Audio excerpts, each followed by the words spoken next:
अस्सलाम वालेकुम नाज़रीन, मैं हूँ फ़याज़ अहमद अपने चैनल फ़याज़ अहमद तजा के साथ। नाज़रीन, आपसे गुजारिश है कि मेरे चैनल को सब्सक्राइब करें और बेल आइकन का बटन दबाएं। नाज़रीन, आपसे ये भी गुजारिश है कि मेरी वीडियोस मुकम्मल देखें। नाज़रीन, आज लोकल टॉपिक है, इंतहाई अहम टॉपिक है। जैसा कि नाज़रीन आप जानते हैं कि पाकिस्तान में अभी जो इलेक्शन हुए हैं उस पर शुरू से ही एतराज़ात किए जा रहे हैं, धांधली हुई है, धांधली हुई है। पीटीआई भी बोल रही है धांधली हुई है। वो तो बोल रहे हैं कि हमारी सीटें बहुत है, हमें वापस करो। नून लीग बोल रही है धांधली हुई है। जेयूआई बोल रही है धांधली हुई है। पीपल्स पार्टी भी बोल रही है धांधली हुई है। बलूचिस्तान में जो जमातें हैं कॉम्पस और दूसरी वो धरना दे हुए हैं, वो बोले धांधली हुई है। एमकेएम साहब खाली नहीं बोल रहे, बाकी सब धांधली बोल रहे हैं। जमात इस्लामी धांधली बोल रही है। नाज़रीन, इसी तनाजुर में पहले ही मसाले थे। जीडीए बोले धांधली हुई है, धरने जारी थे। तो कल एक धमाका हुआ। रावलपिंडी के कमिश्नर लियाकत अली चट्ठा ने एक इंकशाफ कर दिया मीडिया के सामने कि जो है जहाँ की 13 एमएनएस की सीटें हैं उस पर हमने जो है जीते हुए को हरा दिया है। 70,000 लीड को हमने कम कर दिया और जीत गए। तो उसके बाद मुल्क में तूफान उठाए और मुख्तलिफ चीज़ें। तो हम थोड़ा सा इस पर जायज़ा लेंगे कि क्या है। नज़रीन, इस पर कहा जाता है कि सबसे पहले कि ये इसके दिमागी तवाज़ुन जो है ठीक नहीं है। इसके जान पहचान वाले हैं। तो कुछ लोग कहते हैं कि इनका ताल्लुक जो है पीटीआई से गहरा था, अब ये पीटीआई में जाने वाले हैं। और कुछ लोग कहते हैं कि इससे मुस्लिम लीग से ताल्लुक था।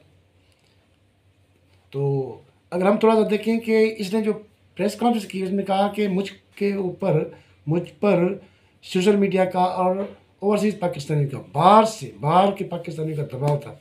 भाई कैसे दबाव था, उसने कैसे दबाव डाला तुम पर, क्या दबाव डाला था कि तुम ये ज़ाहिर करो।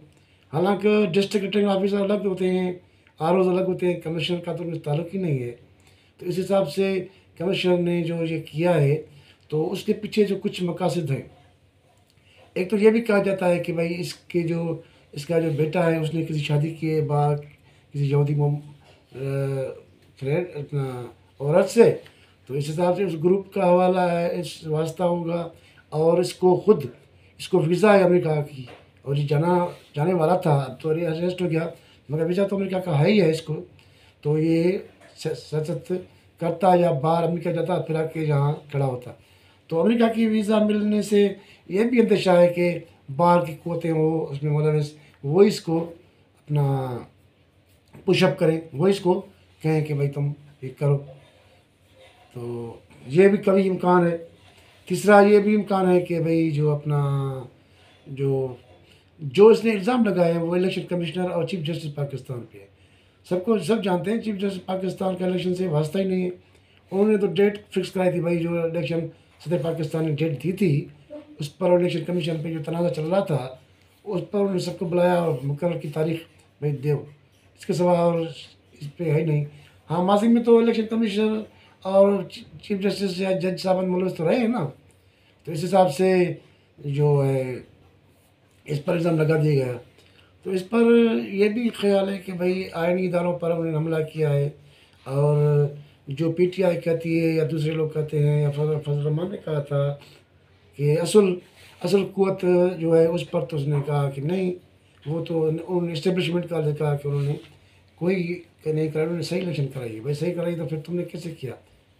तो कल डीआरओज भी आ गए, सब के सब रावलपिंडी के, उन्होंने तो इसका कत्तल इल्ज़ाम को मुस्तरद कर दिया।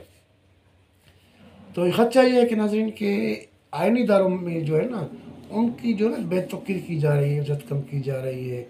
इलेक्शन कमिश्नर तो पहले ही फिर टारगेट था इमरान के ऊपर।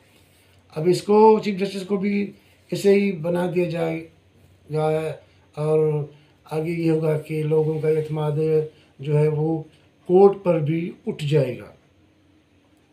हाँ, अगर कोर्ट पर उठ गया तो फिर ये मसला पाकिस्तान के लिए ख़राब हो सकता है। सियासी हालात तेज हो सकते हैं। अभी तक किसी ने गवर्नमेंट नहीं बनाई, पार्लियामेंट कैसे बनी है आप सब जानते हैं। कोई भी जमात अकेले से हुकूमत नहीं बना सकता। तो इस पर कुछ खदशा है कि भाई अगर ये कोर्ट पे जो इल्ज़ाम लगे हैं और उसमें और तेज़ी अगर आ गई तो पाकिस्तान में कुछ भी हो सकता है, मगर कुछ लोग कह रहे हैं कि मार्शल लॉ का इम्कान नहीं है, ये ऐसे ही शूशा छोड़ा हुआ है। फिर कुछ दिन के बाद खामोश होगा। मगर ये शूशा छोड़ा है, किसने छोड़ा है, इस पर भी आगे हम देखेंगे।